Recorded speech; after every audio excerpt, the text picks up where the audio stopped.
जो जीव नहीं चेतता है, अपने अच्छे कर्म नहीं बनाता है, गुरु की आज्ञा में नहीं चलता है, तब तक उसको वो मंजिल नहीं मिलेगी। इसलिए उस रास्ते की ओर चलो जिससे हमें मुक्ति मिले, जिससे उसे पार पहुंच जाएं। संसार में रहते हुए सुखी रहोगे, मन की तृप्तियां हो जाएंगी, भ्रांतियां निकल जाएंगी, संतोष आ जाएगा, धीरज आ जाएगा, धैर्य आ जाएगा। संसारी जीवों को तो लालच लगा रहता है, उनकी जिस चीज पे दृष्टि होती है उनकी उसी पर होती है। भक्ति के लिए कोई नहीं आता। अगर भक्ति के लिए आए होते तो उनकी वासनाएं दूर हो जाती। हमारी तो आशाएं दूसरी हैं। हम तो तृष्णाओं के समुद्र में गोते लगाते हैं, तृष्णा भरती नहीं कभी भी। आज एक पूरी होगी, कल को दूसरी उठ जाएगी। तृष्णालु इंसान कभी भी भक्ति नहीं कर सकता। इसलिए जो ये चीजें हैं इनको पहले काबू में करने की कोशिश करो। तो इन चीजों का सहज में सत्संग के माध्यम से इनकी व्याख्या कर दी जाती है, समझा दिया जाता है, तो जीव को समझ आ जाती है कि वास्तव में इन चीज़ों में हमारा कल्याण नहीं, हमारा कल्याण इनके त्यागने में है और अपने मन को भक्ति में लगाने में है। नहीं तो फिर पछतावा हो जाता है आखिरी वक्त में। फिर कहते हैं कि जो करना चाहिए था वो हमने नहीं किया और अब पछता रहे हैं। लेकिन जो समय रहते हुए चेत जाता है उसको कभी भय नहीं सताता, क्योंकि जीते जी जो मरना सीख जाता है, जीते जी जो मरना सीख जाता है उसको मौत से डर नहीं है। लेकिन जीते जी जो मौत से गाफिल हो जाता है वो कभी सही मार्ग पर नहीं आता। जीते जी जो मौत से गाफिल हो जाता है, मौत को भुला देता है। मौत को जो इंसान याद रखता है कि वो दिन आएगा, ये नहीं पता कब आएगा। हम तो पीढ़ियों तक के दावे करते हैं, आगे तक की आस बांध के करते हैं, ये करूंगा वो करूंगा वो करूंगा, धरा धरा रह जाता है सब कुछ, पता ही नहीं लगता कहां गया। घर वाले पूछते रह जाते हैं किसी का लेना देना था, क्या करना था, पता ही नहीं। जब ऐसा ये अंधाधुंध अंधियारा है और उसमें भी ये जीव ये नहीं समझता, रोजाना ये खेल देखता है, फिर भी सोचता है कि ये दिन मेरे साथ नहीं आना, ये तो और किसी के लिए है। तो संत यूं जीव को जगाते हैं, यूं भ्रमों को मिटाते हैं।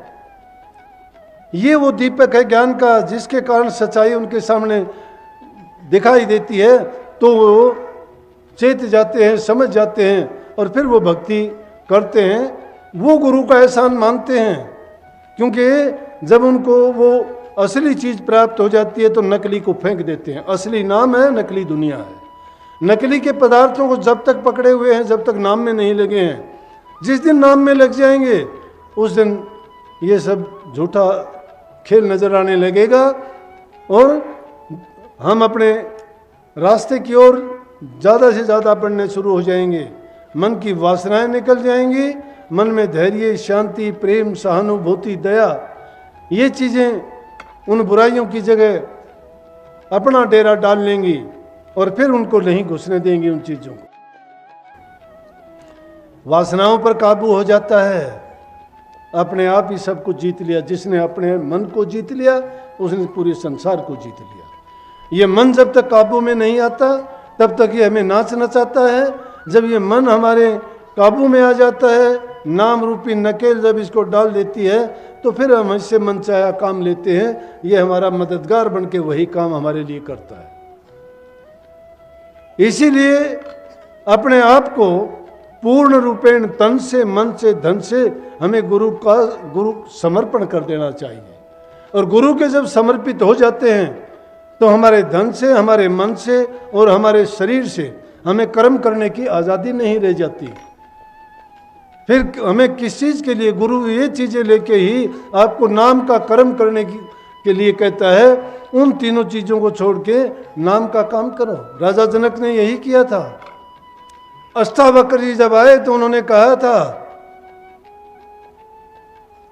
कि मैं कुछ पूछना चाहता हूं। बोला कि पहले मुझे गुरु मानो। क्योंकि आप अगर पूछना चाहते हो तो ज्ञान तो गुरु देता है। बोला कि मैं आपको गुरु मानता हूं। बोला गुरु ऐसे नहीं मानते, गुरु जो आप मानते हो तो तन मन धन और तीनों मुझे अर्पण करो। बोला कि मैं आपको तीनों अर्पण कर चुका, मेरा धन भी आपका, तन भी आपका। बोला फिर कुर्सी पर बैठने की आज्ञा नहीं, ये किसने कह दिया? गुरु तो नीचे खड़ा है और चेला सिंहासन पे। बोला नीचे उतर। राजा जनक को उतार के जहां जूते निकले हुए थे वहां बैठा दिया। ये ज्ञान ऐसे नहीं मिलता।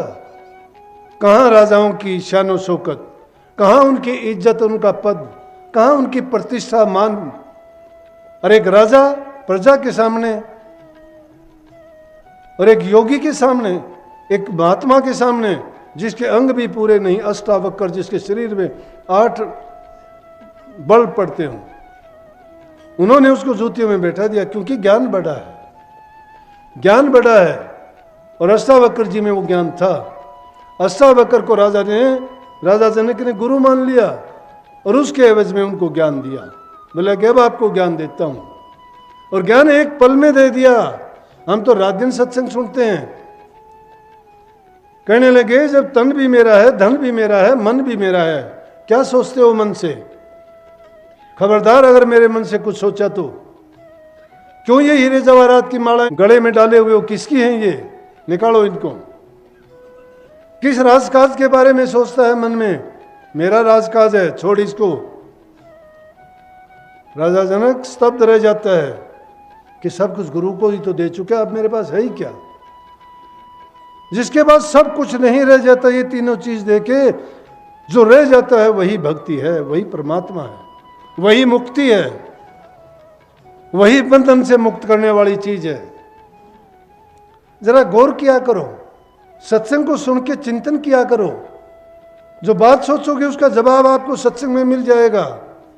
ये पूछने की बात नहीं है, कोई परीक्षा नहीं देना आपको। ये बातें याद करके अपने मन को चेताया करो। ये ज्ञान और शिक्षा अपने मन के अंदर देके इस मन को इस काबिल बनाओ कि वो भक्ति के मार्ग पर चले। दृढ़ संकल्प लिया करो कोई काम करने के लिए।